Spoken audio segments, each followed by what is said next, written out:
Welcome to the Wealthy Speaker Podcast. This is the podcast dedicated to people who want to speak more as a way to build their income and grow their business. Well, welcome everyone to the Wealthy Speaker Show. Today we are talking about how to find more clients. I know you're all interested in that. By building your list. Our special guest expert is Hugh Culver. Welcome, Hugh. Hey, Jane, I'm super excited to be here with you. Well, I've worked with you, Hugh, in the past on your Business of Speaking School, Boss, and Wealthy Speakers. I can tell you firsthand that Hugh is the real deal. Now, let me give you a couple of highlights from his bio. Hugh Culver, MBA, CSP, co-created the world's most expensive tours to the South Pole, started 5 companies, and consults to TELUS, Shoppers Drug Mart, Red Cross, and Bell. His keynotes, courses, and events teach and inspire leaders to think creatively, plan better, and take action. Now, on of course what really matters. He is the founder of SOS, a promotional service for bloggers and Boss, and an international speakers training school. His blog is at hughculver.com. Hugh, how often do speakers say to you, "Oh, I just need to find more clients"? Well, Jane, in the last 2 years even, I think I've probably spoken to over 450 speakers, or Mm-hmm. they've worked with us on our SOS program. And it always surprises me how the people who I would consider to be kind of A-listers, they've got the world by, in their palm of their hands, they still struggle with this dilemma.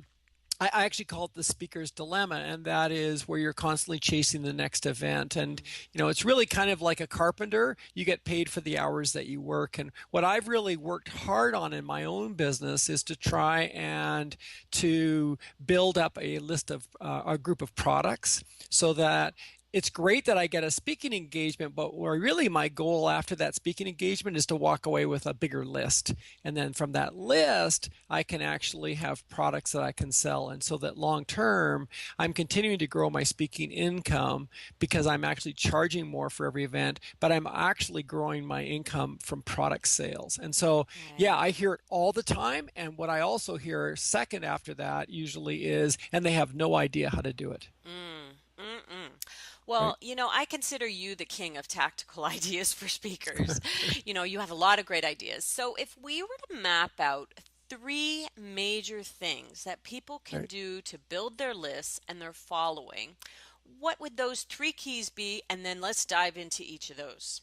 Okay, great. So really quickly, the first one is you got to have goals for list building, but I don't want you to roll your eyes and say, oh yeah, here we go again, goals. I mean, there's actually at least 3 parts to the goals. Secondly, you need to have probably a better lead magnet than you've got currently, but also multiple points of opt-ins. And then third is you need to find a way to capture at live events the majority of people onto your list. So goals, lead magnets, and then capture delegate opt-ins. Love it, love it. Okay, Okay, so let's dive right into goals for list building. Tell us what you mean by that, and uh, right. yeah, let's dive in. Okay, so first thing is as a speaker, you need to take your list as something that is a asset of your business. You can't just think of it as, oh, that's a nice thing. I've got 1,200 people. I've got 800 people.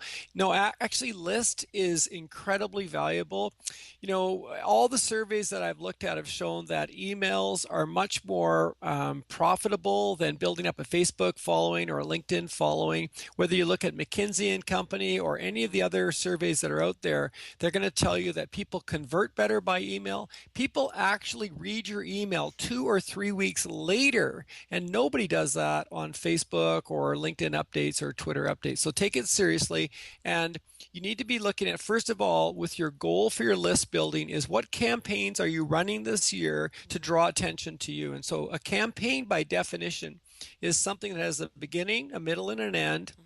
And it's a reason for people to stop and go, oh, wait a minute, I want to put my hand up for that. So it could be enrolling for a webinar, a live event. Maybe you're going to do a roundup post. So a roundup post is great this time of year where you might have, for example, 6 great books to read for the summer, or you might have a group of people that you've collected their opinions maybe you're reaching out and doing a survey, or you're launching something like an ebook or something. So a campaign is a beginning, middle, and end, Okay. and a campaign should be set up so that it's actually attracting a bigger list.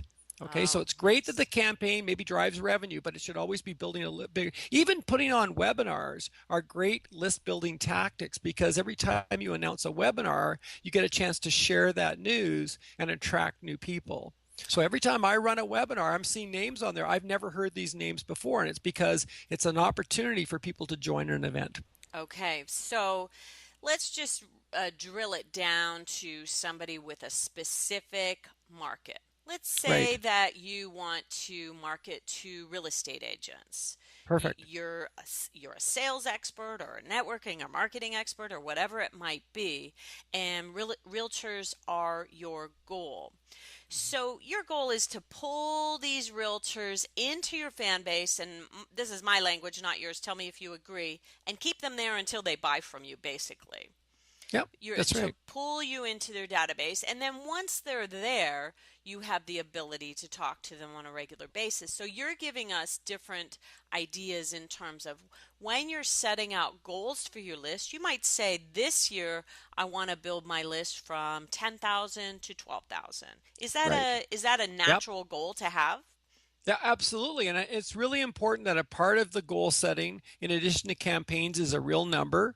I Hmm. mean, that really motivates us. So if it's from 10,000 to 12,000, or maybe on this call, you're thinking, well, gee, I've got like 1,200. Okay, great. Well, your goal is to get to 2,000. Okay. And if I want to attract realtors, what I need to be looking at, first of all, is that I'm writing content that is really going to make them turn their head and stop and look. And so for realtors, it's all about sales, and Hmm. it's all about, attracting leads and getting listings. And so I want to be writing content that really In relates their to them language, right? in their language. Exactly. And if you don't know their language, then you need to be in front of them and you need to be talking to them. And so to get in front of them, first thing I would do is I'd run a survey and I'd ask them two questions. So first of all, what's the greatest barrier that you have in achieving your goals? Second question is, what would it take for you to overcome that barrier that you mentioned in number one? So first question is, what's the greatest barrier you have to achieving your goals? Number two is, what would it take to overcome that barrier? And learn the language that they respond with, because they're going to tell you in their own words exactly what's going on in their world. So don't ask like 1 to 5 type questions. You Hmm. want to ask open-ended questions, and also be in front of them. So look for any free opportunity to go down and speak about sales or customer service or conversions or whatever your specialty is, and be in front of them at their local events. Most real estate offices have a meeting every Tuesday morning for 30 minutes. That's where you want to be. You want to be in there for 10 minutes, and you want to be able to be in conversation with them. Once you have that, then you need to decide, okay, what's the event that's going to get them to actually now pause and put their hand up? And so, for example, a free webinar, even if it's for 30 minutes, you talk about your specialty, you'll attract realtors, and then from there, you're going to give them an opportunity to go the next step in the webinar to get something that's really, really helpful. And you want to do it during the webinar, just like when you're in front of a live audience. You don't wait till later in the week. You do it while they're with you live in the audience. Hmm. Get them to put their hand up and accept that next offer. Okay, so let's say your real goal is to get more speeches. Mhm. Um, have you ever seen a webinar lead to that? I mean, you're pulling people in, you're giving them some great information. I'm assuming that your ask at the end of the webinar is going to be to take them into something else. And maybe it's, um, you know, one Mhm. of the things that some of our listeners may not have thought of yet is that if you're struggling to get speeches, bring people to you. Mhm. So they could, there's a lot of different things. So you Mhm. kind of speak and you do all of these other things, Hugh.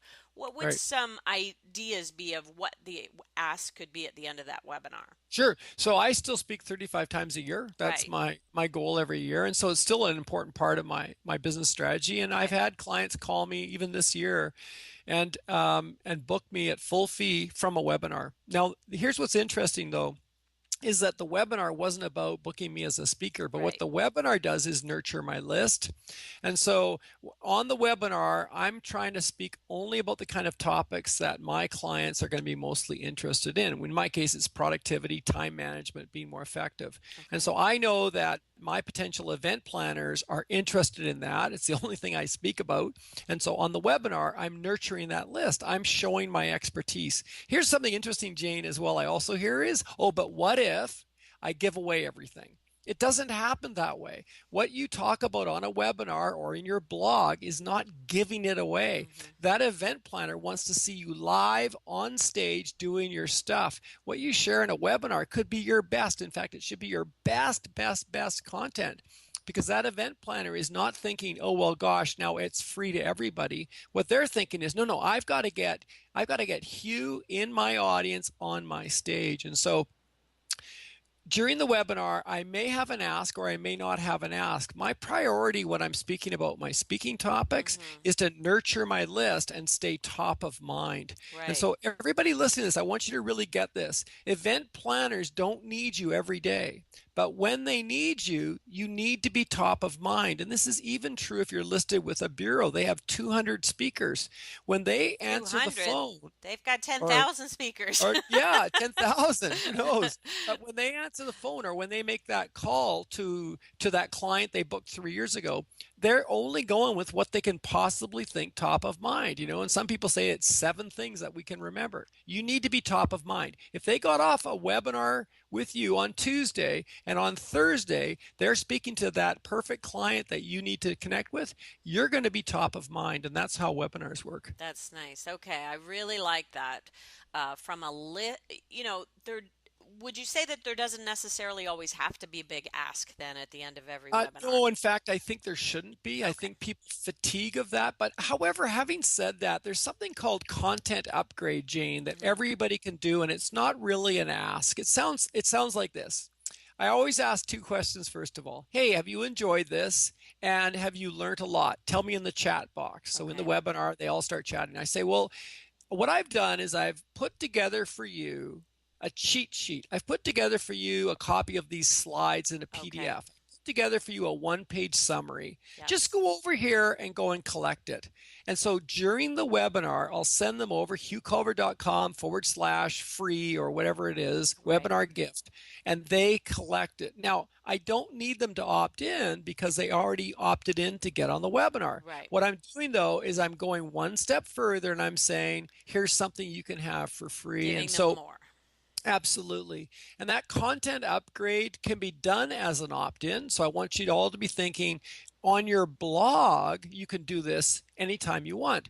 Hey, here's get this extra little thing, and then they can opt in. But that's different. So, people reading your blog are not necessarily opted in. Okay. On a webinar, they are. But this idea of a content upgrade is really a simple way to get people to put their hand up and say, oh, yeah, I really do want to go that next step with you. And that's a way for you to continue to deepen your relationship with that person. Okay, I like that. I like that a lot. And Hugh asked some really great questions of surveying your audience, and we're going to Right. put a lot of these ideas and those questions right in the show notes. So Mhm. if you go to speakerlauncher.com and click on the podcast page, you'll see the show notes there. Okay, so let's go to number two, Number two. which is build a better lead magnet and Okay. potentially, and we both call them magnets. I'm an Infusionsoft girl, so that's why I call it a magnet now. But that just means pulling people's name and email address in. Sure. So Okay. a lead magnet is a gift I'm going to give you for giving me your name and your email. And I would guess that anyone listening to this right now, this podcast right now, probably has got a lead magnet that's stale. And what I mean by that is Mm, you wrote it 2 years ago or longer, and it's still sitting there. Here's the first thing you need to do is you need to go into Google Analytics, or you need to go into your Mailchimp or your Constant Contact, whatever CRM you're using, and you need to look at how well is that working. okay. So for example, if you go into your CRM, your MailChimp or Aweber or Infusionsoft, you should be looking at one number, and that is number of net opt-ins this month. So net is how many did I add and how many did I lose? The difference is my net opt-in.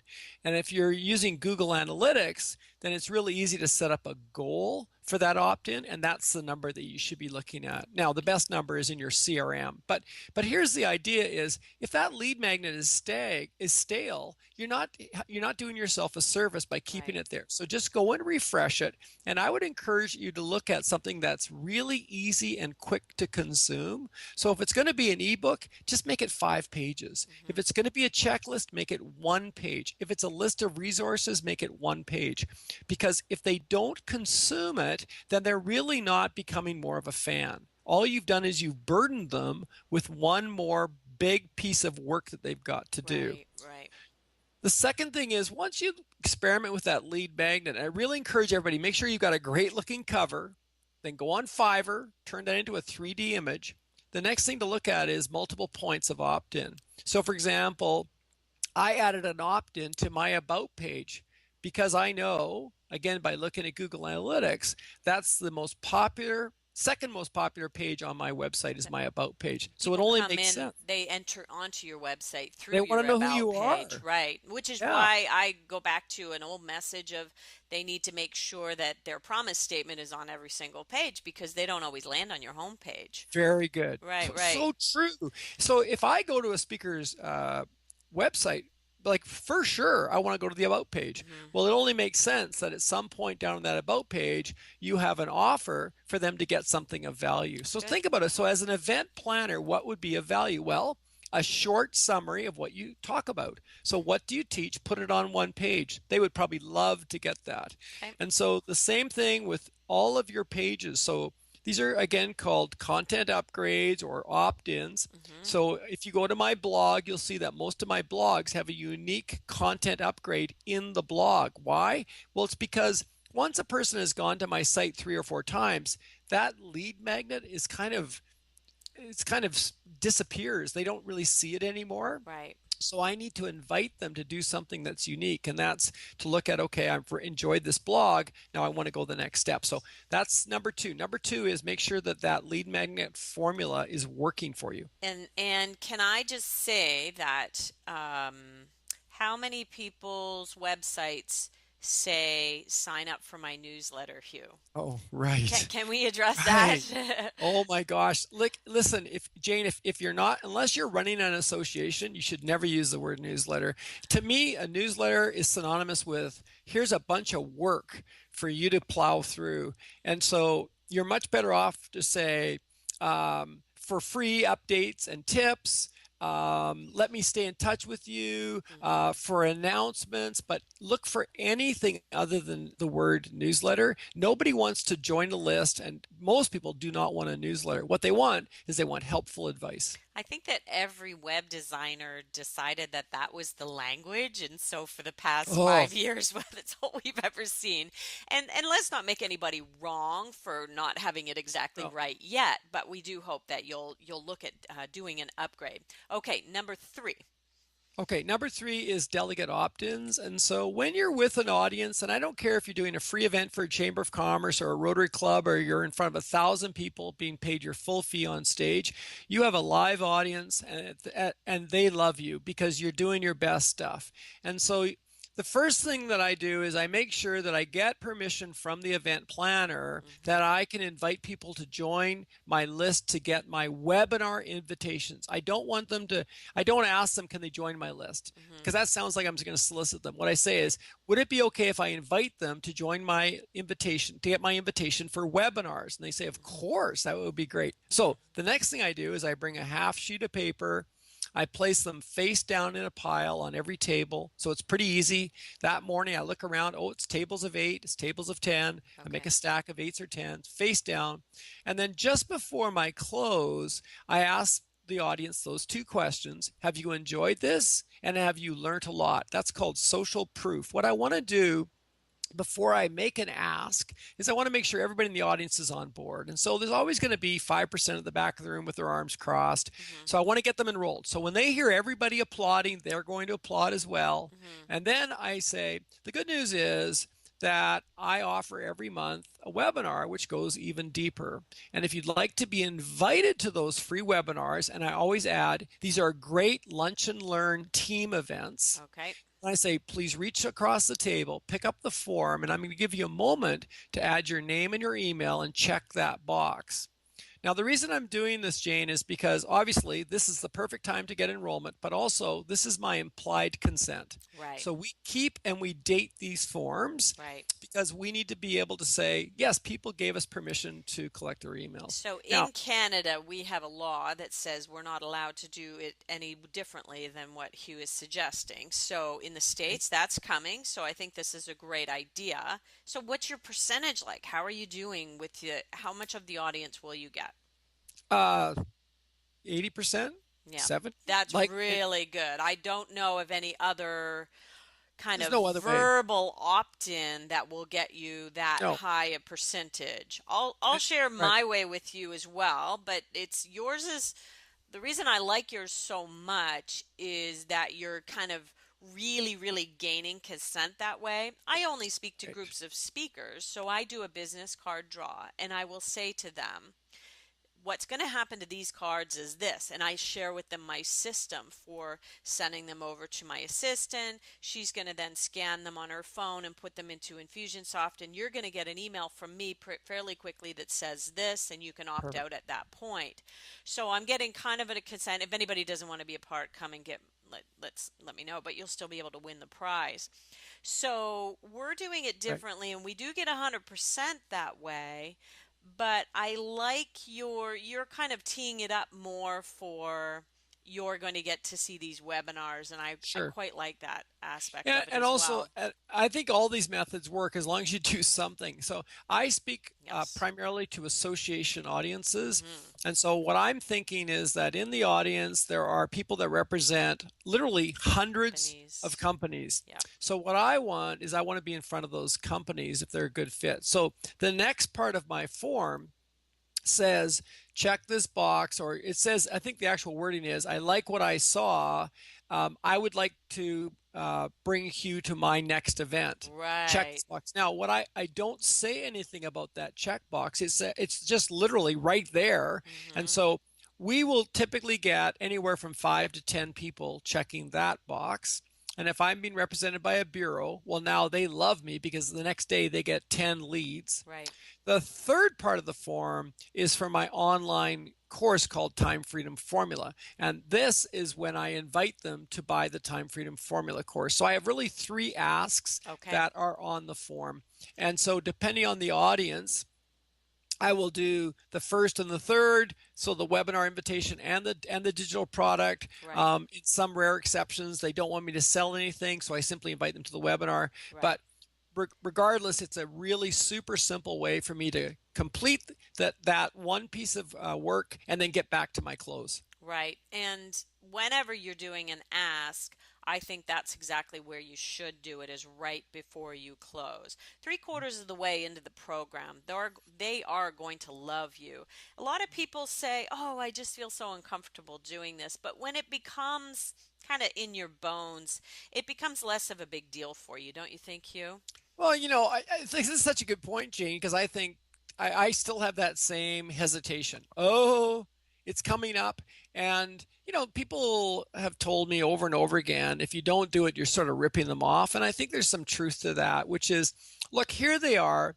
They've come from a really busy conference. They're sitting down. They're now 45, 50 minutes into this conversation with me. Mm-hmm. They know this is valuable. I mean, if not, they're not going to fill in the form. They know this is valuable. They know they need the help. And what I'm saying is, I can actually help you even more. Mm-hmm. So if I don't do that, all they're getting is they're getting motivated and they're getting a few little notes. What I want to do is truly support them. And Right. so I feel like it's actually an important part of my work is to make this invitation to help them to actually do something back at their office. Well, you know, I remember somebody years ago saying, "Why wouldn't you want them? They've really enjoyed what you've offered them. Why wouldn't you want them to take something home of you?" So that goes back to product sales. Why Right, wouldn't you want them to take your book home? It's full of value. And I right, think that when we go to make the ask, we have to have a posture that says, I have so much more to give you. Mm, I would love for you to be a part of that. And that's it. That's the only thing that should be allowed in your mental space mhm. because I just don't think there's any room for that other, gremlin on the shoulder to say, oh, but blah, blah, blah. It's just that if you have the Right. posture, I think it'll come off in exactly the way that you're talking about. Yeah, I think this is really good. And so just kind of looping back to one of my earlier points, Hmm. you're going to get booked as speakers, and that happens because of all the advice that Jane has given you. And make sure you listen to this podcast because this is the kind of information you need to drive your speaking business. In addition, make sure you're running some kind of campaigns that keep people looking at you and keep people. So like I'll just give you a quick example. So last month I did a free webinar for one group, and this morning I was paid to do a paid webinar for someone from that group. Right. So last month someone was attending the free webinar. They said this is really great. They reached out Hmm. minutes later and said, can you do one for my team?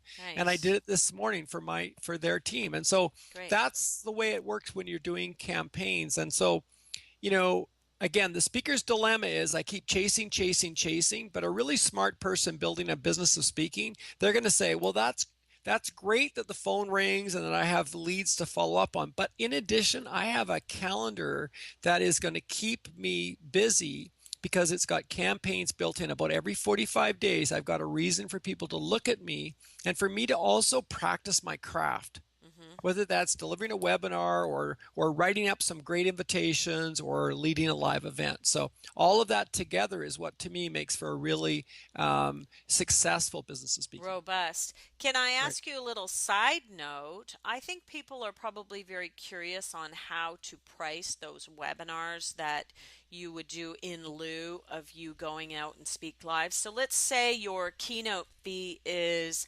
7,500. What do you think somebody should do a webinar for? 2000. 2,000. Okay. So In Canada, I would do $2,000. And the reason I it's say because that we're cheap is, here in Canada.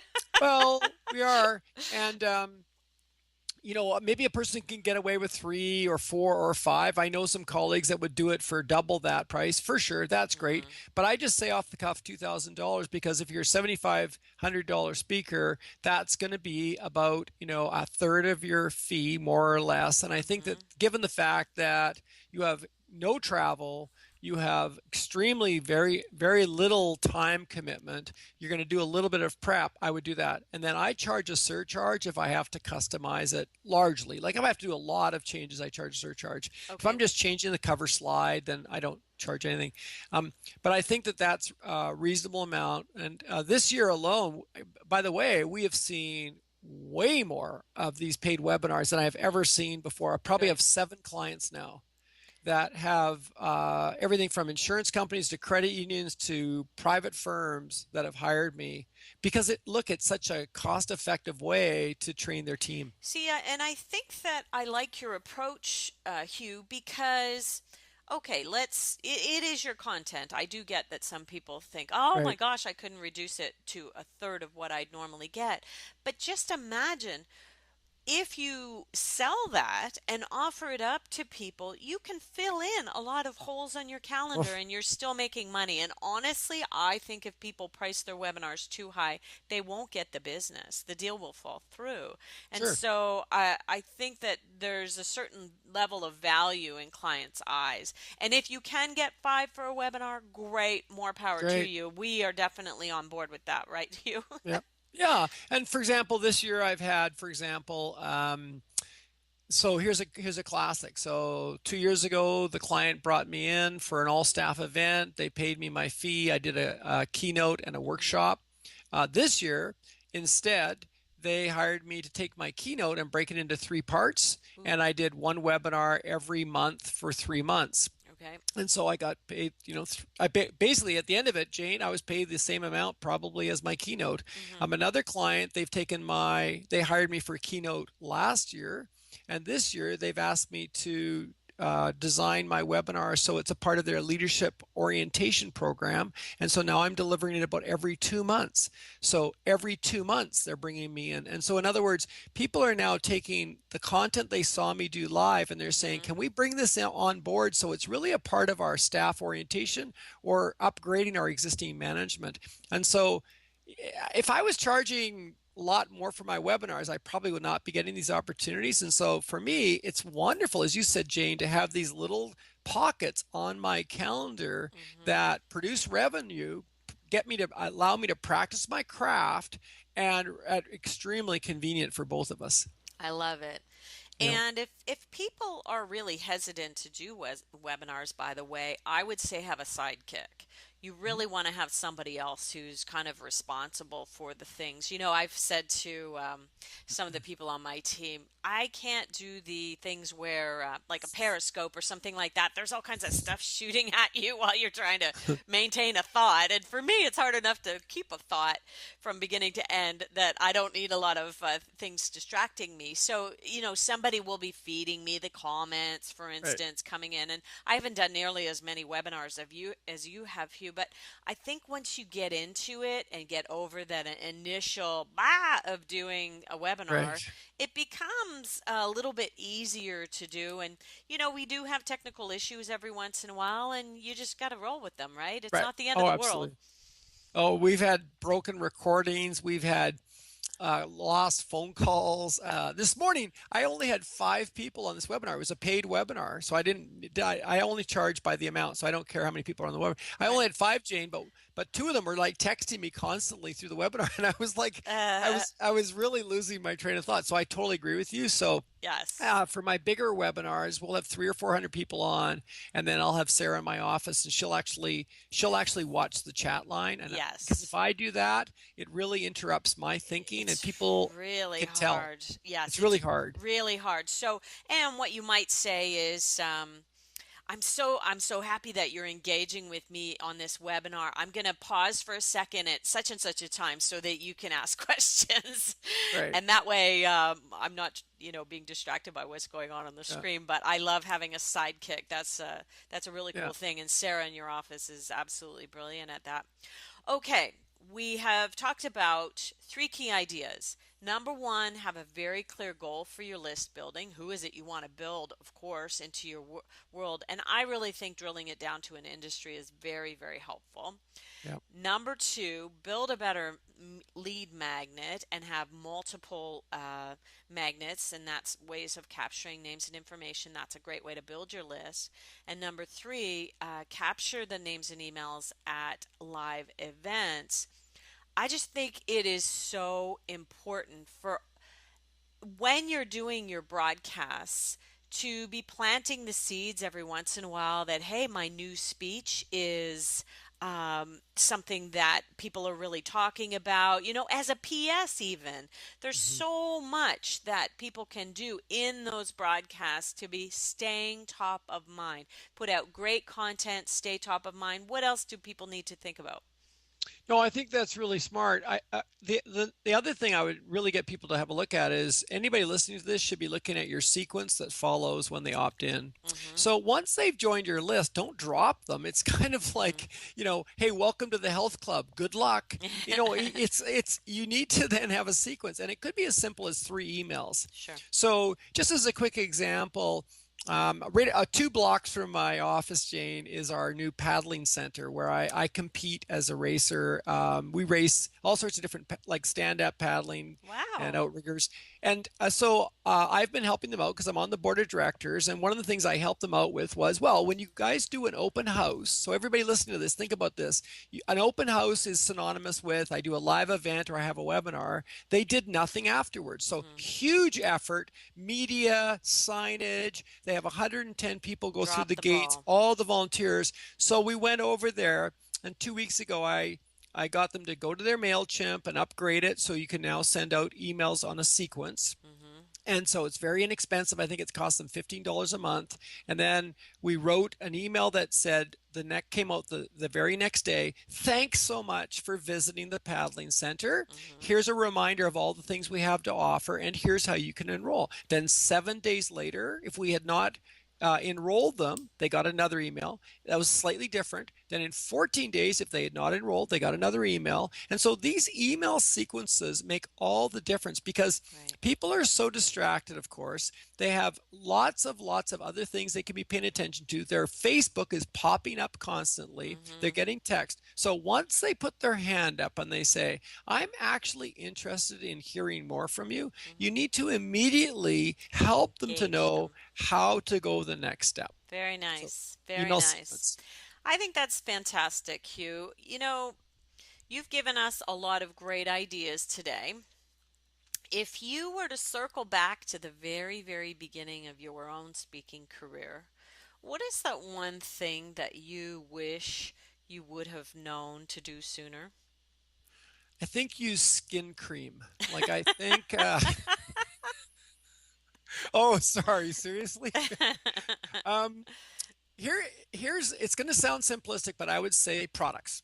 Okay. So in 2011, just 5 years ago, I wrote a book. And I would say at that point, that changed everything, including my Flashpoint. thinking, because I Yes. started thinking of myself now as an author, and people started to respond differently to my inquiries. So you're never going to be right with your products. In other words, you may write a book for Kindle and it doesn't sell anything. You may put out a video series and it doesn't produce anything, but you will learn tons.